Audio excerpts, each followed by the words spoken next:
السلام علیکم ورحمۃ اللہ وبرکاتہ۔ اعوذ باللہ من الشیطان الرجیم، بسم اللہ الرحمن الرحیم۔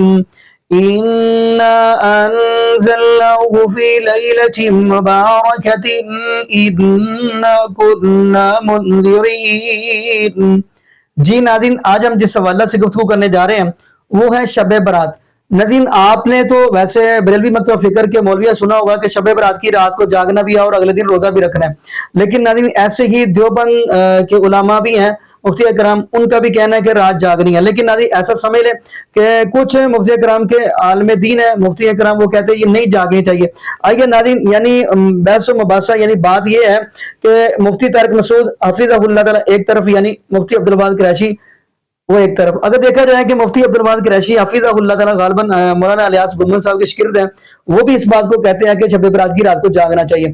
خیر ناظرین، آج ہم آپ کو ویڈیو دکھانے جا رہے ہیں دونوں کی، مفتی عبدالوہاب قریشی حفظہ اللہ تعالیٰ اور مفتی طارق مسعود حفظہ اللہ تعالیٰ کی، یعنی یہ مکالمہ ہے، یعنی یہ مناظرہ آپ کو دکھانے جا رہے ہیں کہ آخر انہوں نے ان کے سامنے یہ جو کہہ رہے ہیں کہ مفتی طارق مسعود کہہ رہے ہیں کہ نہیں جاگنی چاہیے، ان کے پاس کیا دلیل ہے، اور مفتی عبدالوہاب قریشی حفظہ اللہ تعالیٰ کہہ رہے ہیں جاگنی چاہیے، ان کے پاس کیا دلیل ہے۔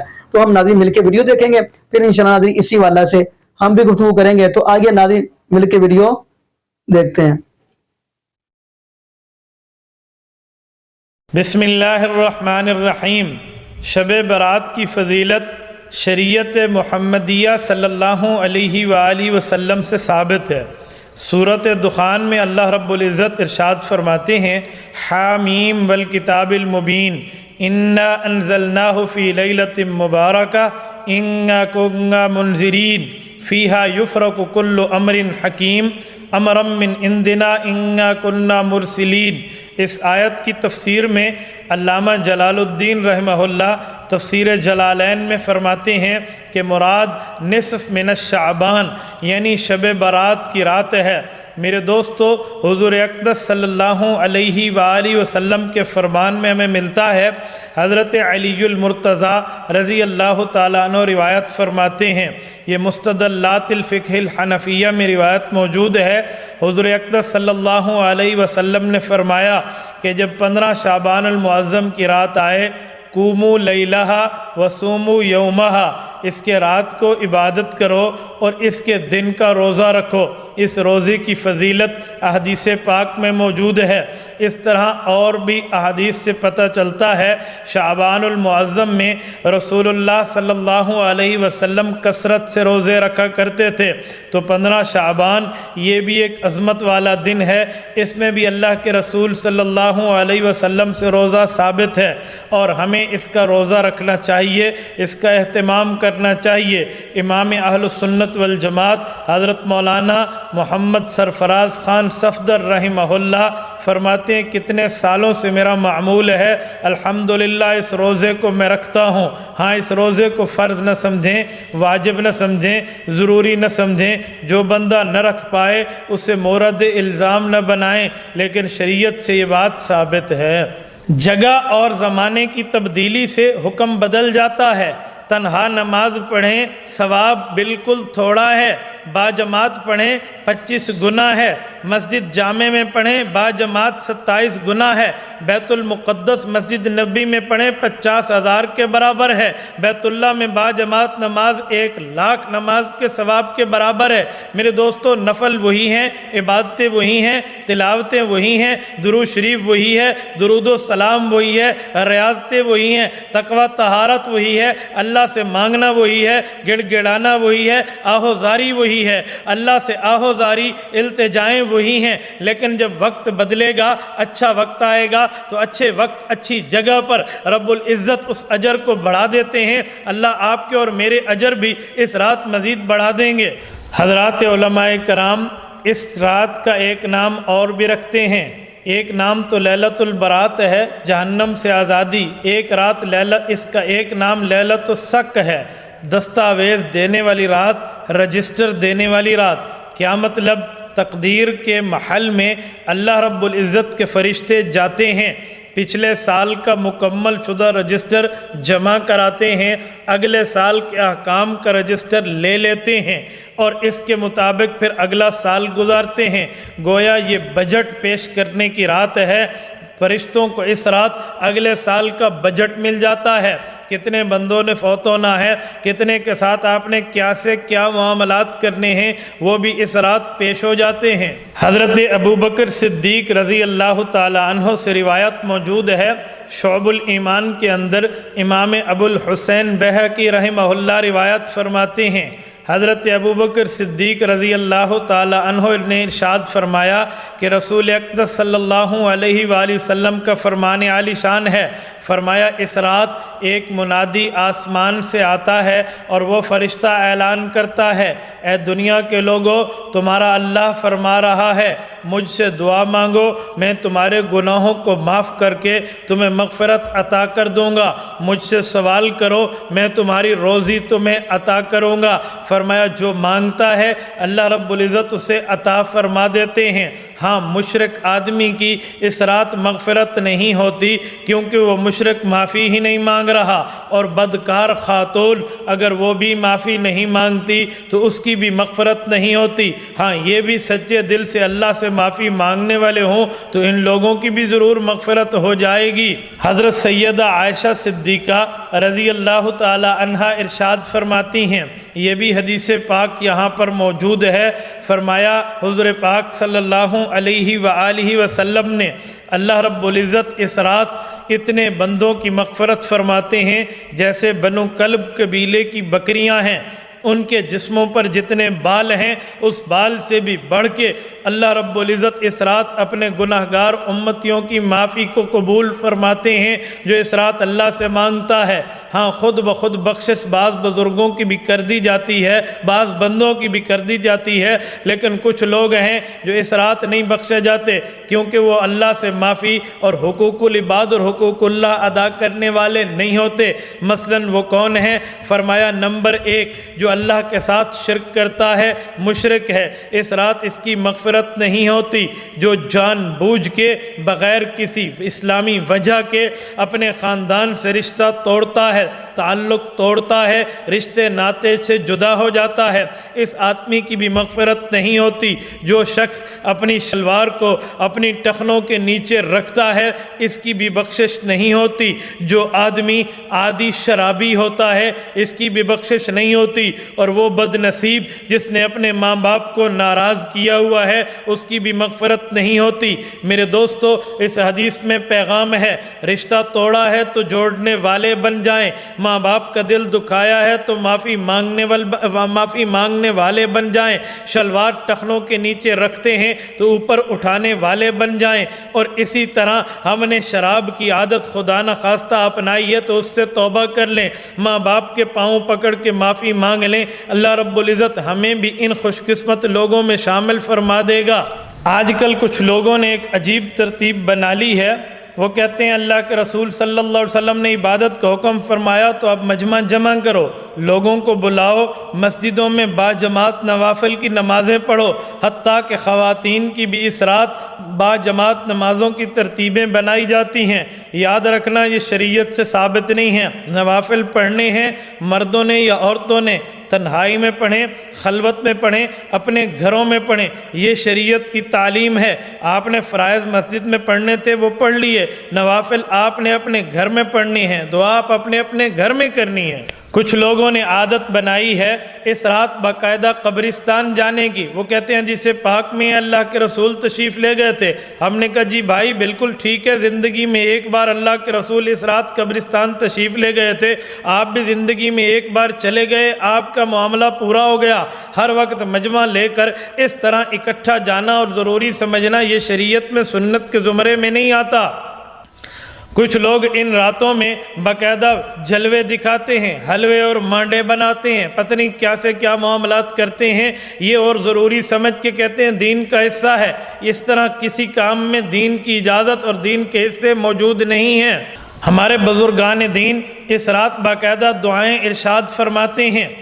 حضرت نفیس الحسینی رحمۃ اللہ تعالی علیہ بہت بڑے شیخ طریقت ہیں، انہوں نے فرمایا مجھے بزرگوں کے واسطے سے خصوصاً محبوب سبحانی ذل رحمانی حضرت شیخ عبد القادر جیلانی رحمہ اللہ کے واسطے سے ہمیں یہ دعا ملی ہے، جو بندہ اس دعا کو پڑھے اور اس کے ساتھ ایک عمل کرے، اس رات یعنی صبح 15 شعبان ہوگی، 14 شعبان ختم ہو، مغرب کی نماز کے بعد عشاء کی نماز سے پہلے یہ عمل کر لیں، اللہ آپ کو نجات عطا فرمائے گا۔ نمبر 1 سورۃ یاسین پڑھیں اور اس کے بعد یہ دعا پڑھیں، دعا آپ کے اسکرین پر آ جائے گی، آپ اس کو سن لیں۔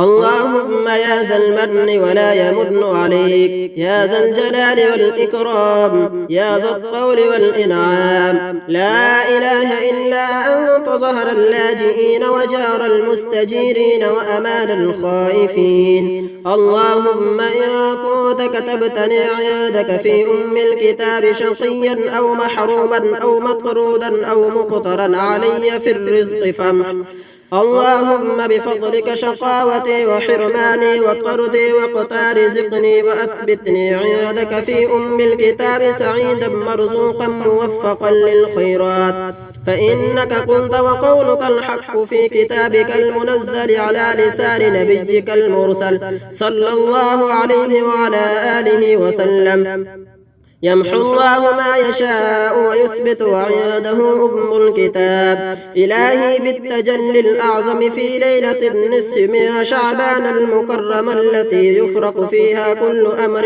حكيم ويسرم أن تكشف عنا من البلاء ما نعلم وما لا نعلم وما أنت به أعلم إنك أنت الأعز الأكرم وصلى الله على سيدنا محمد وآله وأصحابه وسلم۔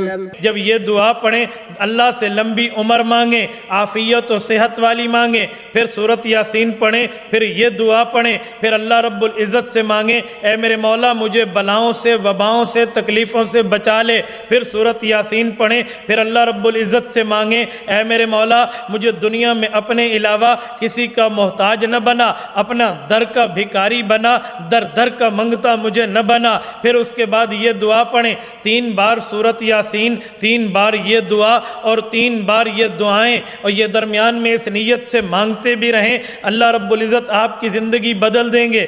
یہ دعا بھی دیکھیں اور اس کا ترجمہ بھی سنیں۔ أعوذ بعفوك من عقابك وأعوذ برزاك من سخطك وأعوذ بك منك جل وجهك لا أحصي ثناء عليك أنت كما أثنيت على نفسك۔ اس کے علاوہ ہمارے بزرگوں کی ترتیب میں یہ بات بھی ثابت ہے، سیدہ عائشہ صدیقہ رضی اللہ عنہا ارشاد فرماتی ہیں رسول اقدس صلی اللہ علیہ وسلم نے ارشاد فرمایا عائشہ یہ دعا کے کلمات مجھ سے سیکھ لو، جبرائیل امین کے واسطے سے اللہ نے مجھے یہ الفاظ دیے ہیں، یہ دعا بھی آپ پڑھیں اس رات اور اس کے ساتھ اس کے ترجمے پہ بھی غور کریں۔ یہ دعا آپ کی اسکرین پر آ گئی ہے، ذرا توجہ سے اس کے الفاظ لکھیں، یاد کریں اور اس بات کو آپ آگے پھیلائیں، کیونکہ دین کا کام خود بھی کریں، آگے پھیلانا یہ بھی بہت۔ 15 شعبان کی جو رات ہے اور 15 شعبان کا روزہ، اس کے حوالے سے بہت زیادہ لوگ سوال پوچھ رہے ہیں، تو میں نے ارادہ کیا میں ایک پورا ایک کلپ ریکارڈ کروا دوں، اس میں جو بھی میری ٹوٹی پھوٹی تحقیق ہے، جو میں نے احادیث دیکھی اس بارے میں اور جو علماء کے اقوال دیکھے اور جتنا میں اس کی ریسرچ کر سکا ہوں اس کا ایک خلاصہ آپ کے سامنے رکھ دوں۔ اگر میں وہ تمام احادیث آپ کو پڑھ کے سناؤں، پھر ایک ایک کی سند پڑھوں، پھر ایک ایک کی سند پہ بحث کروں، تو وہ بات بہت ہو جائے گی لمبی اور کلپ بہت طویل ہو جائے گا، تو ایک خلاصے کے طور پر پوری جو ایک تحقیق ہے وہ میں آپ کے سامنے رکھنا چاہتا ہوں۔ تو 15 شعبان کی جو رات ہے جس کو شب برات کہا جاتا ہے، اس کا نام شب برات کسی بھی حدیث سے ثابت نہیں ہے، اس لیے عرب اس کو اکثر لیلۃ النصف من شعبان کہتے ہیں کہ شعبان کے جو نصف ہے اس کی رات۔ خیر اس کا نام شب برات ہو، اگر اس وجہ سے برات کے اس میں اللہ تعالیٰ کہا جاتا ہے کہ جہنم سے بری کر دیتے ہیں، تو اس وجہ سے کسی نے نام دے دیا ہو تو ایک الگ بات ہے، لیکن اس رات میں ہوتا کیا کیا ہے، لوگ کیا کیا کر رہے ہیں، اس کی کیا شرعی حیثیت ہے، تو میں نمبر وار انشاءاللہ اس کو تفصیل سے بیان کروں گا۔ کچھ چیزیں تو ایسی ہیں جو بالکل ہی غیر ثابت ہیں، ان میں اس رات میں مٹھائی، حلوہ یا مختلف قسم کے حلوے پکا کے لوگوں میں بانٹنا، اور اس رات میں نہا دھو کے تیار ہونا، یہ اچھے کپڑے پہننا، ان 2 چیزوں کو پہلے میں انشاءاللہ بیان کروں گا۔ دیکھیے اسلام میں راتوں کے تہوار کا کوئی تصور نہیں ہے۔ اسلام میں جتنے بھی تہوار ہیں وہ دن کی روشنی میں ہیں۔ عید الفطر، عید الاضحیٰ، یہ ہمارے 2 تہوار ہیں جس میں ہم سیلیبریٹ کرتے ہیں ایک دوسرے کو، یہ دن کی روشنی میں ہمیں بتائے گئے ہیں۔ غیر مسلموں کے تہوار رات کو ہوتے ہیں۔ جیسے عیسائیوں کے تہوار کرسمس آپ دیکھیں رات کو ہوتا ہے. تو اس کی وجہ یہ ہے کہ اسلام نے دن کی روشنی میں تہوار رکھے ہیں. بہت ساری حکمتیں اس میں ہو سکتی ہیں, پوری حکمتیں تو ہم نہیں جانتے, لیکن کچھ سرسری غور سے کچھ حکمتیں ہمارے سامنے آتی ہیں کہ رات کا وقت ایسی چیز ہے جو اللہ نے عبادت کے لیے بنایا یا آرام کرنے کے لیے, سونے کے لیے بنایا. رات میں اگر آپ سیلیبریٹ کریں گے کسی بھی عمل یعنی کوئی خوشی منائیں گے تو اس میں انسان کی گناہوں کی طرف توجہ زیادہ جاتی ہے. جیسے آپ دیکھیں کرسمس میں شرابیں پی جاتی ہیں اور جو بھی غیر مسلموں کے تہوار ہیں اس میں بھی چراغاں ہوتا ہے رات کے وقت. تو جبکہ ہمارے ہاں جو عید الفطر ہے وہ دن کی روشنی میں ہم نماز پڑھ کے اس کی ابتدا کرتے ہیں. تو آپ کہہ سکتے ہیں کہ شب برات کو کوئی تہوار تو نہیں مانتا. تو دیکھیں تہوار زبان سے ماننا ضروری نہیں ہے. آپ اپنے عمل سے جب کوئی ایسا کام کرتے ہیں جو تہواروں میں کیا جاتا ہے تو اس کا مطلب یہ ہوا کہ آپ اس کو تہوار مان رہے ہیں, یعنی آپ اس کو ایک خوشی کا دن مان رہے ہیں. تو نہانا دھونا یا کھانے پکا پکا کے لوگوں میں تقسیم کرنا یا خود کھانا, اور خاص طور پہ حلوہ یعنی میٹھا, یہ چیزیں تہواروں کے موقع پر ہوتی ہیں. جیسے ہم عید الفطر والے دن صبح سویاں بناتے ہیں, میٹھا بناتے ہیں, کھاتے ہیں, لوگوں کو کھلاتے ہیں, نہاتے ہیں, کپڑے اچھے کپڑے پہنتے ہیں. جمعے والے دن بھی, جمعے میں بھی عید کا عنصر ہے حدیث میں, اس کو بھی عید قرار دیا, اس دن بھی ہم نہا دھو کے کپڑے پہنتے ہیں. تو جو لوگ 15 شعبان کی رات کو نہاتے دھوتے ہیں, اسپیشلی اس رات کو کہ بھئی آج کوئی تہوار ہے یا آج کوئی خوشی کا دن ہے, اور مٹھائیاں کھاتے ہیں یا حلوے پکاتے ہیں, تو وہ زبان سے اس کو تہوار نہ بھی کہیں, اپنے عمل سے یہ بتاتے ہیں کہ تہوار ہے, جبکہ یہ تہوار نہیں ہے. اسلام میں کوئی اس کی ایک ضعیف روایت بھی نہیں ہے کہ آپ صلی اللہ علیہ وسلم نے, میرے علم میں نہیں ہے کم از کم, ہو سکتا ہے کوئی موضوع من گھڑت روایت موجود ہو جس میں کوئی کہیں بھی نہیں ہے کہ آپ صلی اللہ علیہ وسلم نے اس رات کو ہمیں نہانے کا حکم دیا ہو, یا اچھے کپڑے پہننے کا حکم دیا ہو, یا کھانے پینے کا یا حلوے کھلانے کا, ہمیں حلوے مانڈے کا ہمیں حکم دیا ہو. تو اللہ کا واسطہ یہ بدعت ہے, اس کو ختم کریں اپنے معاشرے سے. اور اسلام میں تہوار کا ٹائم دن میں ہوتا ہے. عید الفطر, عید الاضحیٰ ہے جو جس میں ہم دن میں قربانی کرتے ہیں اور کھاتے ہیں پیتے ہیں نہاتے ہیں دھوتے ہیں. راتوں کے یہ کام نہیں ہے, رات کو آپ سوئیں یا عبادت کریں. تو ایک چیز تو یہ تھی جو میں بتانا چاہ رہا تھا. دوسری چیز, اس رات کو قبرستان جانا. دیکھیے اس بارے میں حدیث پیش کی جاتی ہے, مشہور حدیث ہے, لوگ سنتے رہتے ہیں کہ نبی صلی اللہ علیہ وسلم رات کو اٹھے اور امی عائشہ رضی اللہ تعالیٰ عنہ بھی آپ کے پیچھے چلی گئیں, اور آپ صلی اللہ علیہ وسلم جنت البقیع میں مغفرت کی دعا مانگ کے تشریف لے آئے واپس.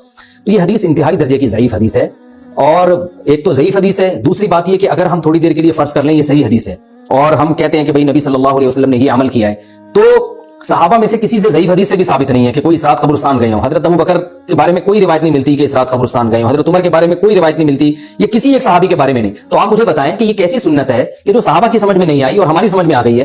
تو مشرکین مکہ یہ کہا کرتے تھے لو کان خیرا ما سبقونا الیہ, قرآن مجید کی آیت ہے کہ اگر یہ اسلام میں کوئی خیر ہوتی تو یہ صحابہ ہم سے پہل نہ کرتے. یہ صحابہ نے ہم سے پہل کیا ہے, اس کا مطلب ہے یہ اسلام خیر کا کام نہیں ہے. تو مشرکین کو صحابہ سے چونکہ نفرت تھی, اس لیے کہتے تھے کہ یہ چونکہ اسلام کو فالو کر رہے ہیں تو یہ اس کی علامت ہے کہ اسلام خیر نہیں ہے, کیونکہ خیر میں تو ہم صحابہ سے آگے ہوتے ہیں. اپنے بارے میں ان کا یہ اس خوش فہمی میں مبتلا تھے وہ.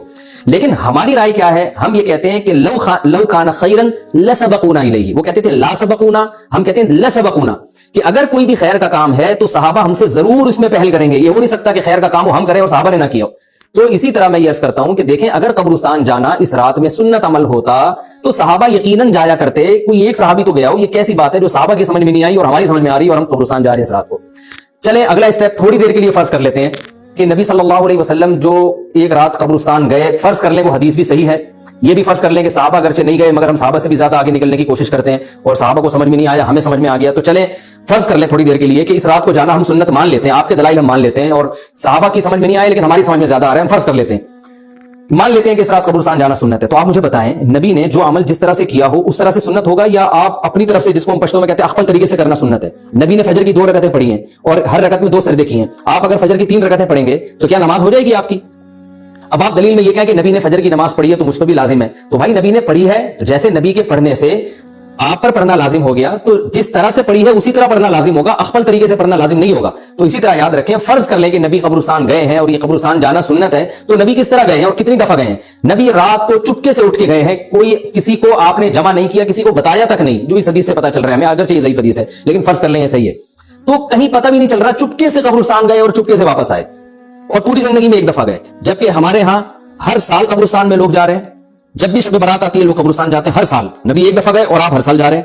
نمبر 2, جاتے جتھوں کی شکل میں, نبی تو چپکے سے گئے ہیں, تو آپ رات کو 2-2:30 بجے ذرا چپکے سے اٹھیں اور تنہائی میں جب قبرستان میں وحشت ہو اور اندھیرا ہو اور وہاں قبرستان جائیں، اتنا دم ہے آپ میں، تو ہم کہیں گے بھائی آپ نے نبی کی سنت کو زندہ کیا ہے. لیکن آپ تو جتھوں کی شکل میں جا رہے ہیں، نہا دھو کے جا رہے ہیں، خوشبو لگا کے جا رہے ہیں، تیار ہو کے جا رہے ہیں، اور جو کچھ وہاں خرافات ہو رہی ہیں قبرستان میں وہ تو ساری دنیا کو معلوم ہے. میلے ٹھیلے لگے ہوئے وہاں پہ، گولے گنڈے بک رہے ہیں، برگر بک رہے ہیں، گول گپے بک رہے ہیں وہاں پہ، اور پھول الگ بک رہے ہیں، ہار پھول قبروں پہ چڑھانے کے لیے. کیا بدماشی ہے یہ، کیا منہ دکھائیں گے رسول اللہ صلی اللہ علیہ وسلم کو قیامت کے دن؟ آپ کے سامنے کیا وہ حدیث نہیں ہے کہ نبی صلی اللہ علیہ وسلم نے فرمایا کہ روایت میں آتا ہے کہ کچھ لوگ قرب میدان حشر میں آئیں گے تو ان کے چہرے ایسے ہوں گے جیسے میری امت کے چہرے ہوتے ہیں، میری امت کی شکل ہوتی ہے. حدیث کا مفہوم میں بیان کر رہا ہوں. تو جب وہ حوض کوثر کا پانی پینے کے لیے میرے پاس آئیں گے تو فرشتے ان کو بھگائیں گے، سحقن سحقن. تو آپ صلی اللہ علیہ وسلم پوچھیں گے یہ تو میری امت ہے، آپ تو فرشتے کیا کہیں گے کہ یہ آپ کی وہ امت ہے جنہوں نے آپ کے دنیا سے جانے کے بعد دین میں ایسی چیزیں ایجاد کر لی تھی جن کا آپ نے حکم نہیں دیا. تو آپ کیا فرمائیں گے؟ سحقن سحقن، دور کرو ان سے.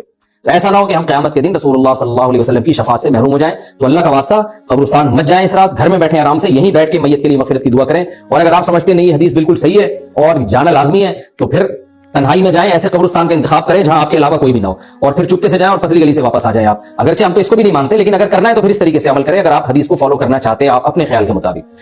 تو یہ دو باتیں ہو گئی. ایک تیسری چیز کیا ہے، کیا قرآن اس رات میں نازل ہوا ہے اور تقدیر کے فیصلے اس رات میں ہوتے ہیں؟ دیکھیے قرآن میں دو جگہ اللہ نے اس مضمون کو بہت وضاحت سے بیان کیا. ایک سورہ دخان میں انا انزلناہ فی لیلۃ مبارکہ کہ ہم نے اس کو مبارک رات میں نازل کیا، اور اللہ نے فرمایا فیہا یفرق کل امر حکیم، اس میں حکمت والے فیصلے ہوتے ہیں اس رات میں. دوسری جگہ 30ویں پارے میں سورہ قدر میں اللہ نے فرمایا انا انزلناہ فی لیلۃ القدر، ہم نے اس قرآن کو لیلۃ القدر میں نازل کیا، اور اس میں بھی اللہ نے فرمایا تنزل الملائکۃ فیہا کہ فرشتے اس رات میں اترتے ہیں باذن ربہم من کل امر، تمام قسم کے معاملات لے کے. تو یہاں بھی اللہ بتا رہے ہیں کہ جو ایک سال کے فیصلے جس رات میں ہوتے ہیں اور فرشتوں کے حوالے کیے جاتے ہیں وہ رات اور قرآن کے نازل ہونے والی رات ایک ہی ہے، یہ الگ الگ راتیں نہیں ہیں. اور سورہ قدر میں اللہ نے فرما دیا واضح لفظوں میں کہ وہ لیلۃ القدر کی رات ہے. تو اتنی وضاحت کے بعد پھر یہ کہنا کہ اس رات میں قرآن نازل ہوا تھا جبکہ اس کے بارے میں کوئی صحیح حدیث موجود بھی نہیں ہے، ضعیف یا موضوع روایتیں ہیں، تو یہ بالکل قرآن پر میں سمجھتا ہوں کہ یہ ٹھیک نہیں ہے، بالکل دلیل کے لحاظ سے یہ کمزور بات ہے. اگرچہ بعض علماء اس طرف گئے ہیں اور انہوں نے تعویل کی ہے، انہوں نے یہ تعویل کی ہے کہ قرآن جو ہے آسمان دنیا پہ آیا لیلۃ القدر میں، اور وہاں سے جو نیچے نزول شروع ہوا ہے وہ شب برات میں ہوا ہے. لیکن یہ تعویل عقل سے بعید ہے اور اس تعویل کی ہمیں ضرورت بھی نہیں ہے. دو صحیح حدیثیں ٹکرا رہی ہوں، یہ قرآن کی آیت کسی ایسی متواتر حدیث سے ٹکرا رہی ہو تو پھر تو وہاں ہمیں تطبیق دینے کی ضرورت پیش آتی ہے جب قرآن کے مقابلے میں کوئی حدیث ہی نہیں ہے، صحیح حدیث بھی نہیں ہے. حالانکہ قرآن کے مقابلے میں تو فقہا کہتے ہیں کہ اگر صحیح حدیث بھی ہو، متواتر نہ ہو، صحیح حدیث بھی ہو تو وہ بھی ظنی ہوتی ہے، تو اس حدیث کو رد کیا جائے گا، قرآن میں تعویل نہیں کی جائے گی. لیکن یہاں تو صحیح حدیث بھی نہیں ہے، یہاں تو ایک ضعیف روایت ہے اور ضعیف اقوال ہے، آپ اس کو کیسے قرآن کے مقابلے میں لا سکتے ہیں؟ تو جو بالکل بے غبار بات ہے وہ یہی ہے کہ اللہ تعالیٰ نے قرآن مجید کو لیلۃ القدر میں نازل کیا جو رمضان کے آخری عشرے میں ہوتی ہے، اور اسی لیلۃ القدر میں فیصلے بھی ہوتے ہیں. اور بعض لوگ کہتے ہیں اس میں حرج کیا کہ ہم 15 شعبان کو بھی فرض کر لیں اس میں قرآن نازل ہوا اور لیلۃ القدر میں بھی. بھائی اس سے لیلۃ القدر کی ویلیو کم ہوتی ہے. اللہ تو لیلۃ القدر کی ویلیو بڑھا رہے ہیں کہ یہ ایسی رات ہے جس میں ایک سال کے فیصلے بھی کر دیے جاتے ہیں اور اس میں قرآن مجید کا نزول بھی شروع ہوا. جی ناظرین، آپ نے یہ ویڈیو ملاحظہ فرمائی. ناظرین آپ نے دیکھا ہوگا مفتی عبدالوہاب قریشی حفظہ اللہ تعالیٰ نے اس بات کی یعنی اس قرآن پاک کی آیت کی دلیل دیا سورہ دخان کی انا انزلناہ فی لیلۃ مبارکہ انا کنا منذرین، یعنی اس آیت کا ترجمہ یہ بنتا ہے بے شک ہم نے نازل کیا قرآن پاک کو بابرکت والی رات کے اندر، یعنی برکت والی رات کے اندر. تو ناظرین دیکھا جائے شعبان کی رات کو تو قرآن پاک نازل نہیں ہوا بلکہ وہ تو لیلۃ القدر کی رات کو نازل ہوا ہے. لیلۃ القدر رات کب ہے؟ رمضان میں. اور اس بات کی بھی قرآن پاک گواہی دے رہا ہے، فرمایا انا انزلناہ فی لیلۃ القدر، بے شک ہم نے قرآن پاک کو نازل کیا قدر والی رات کے اندر.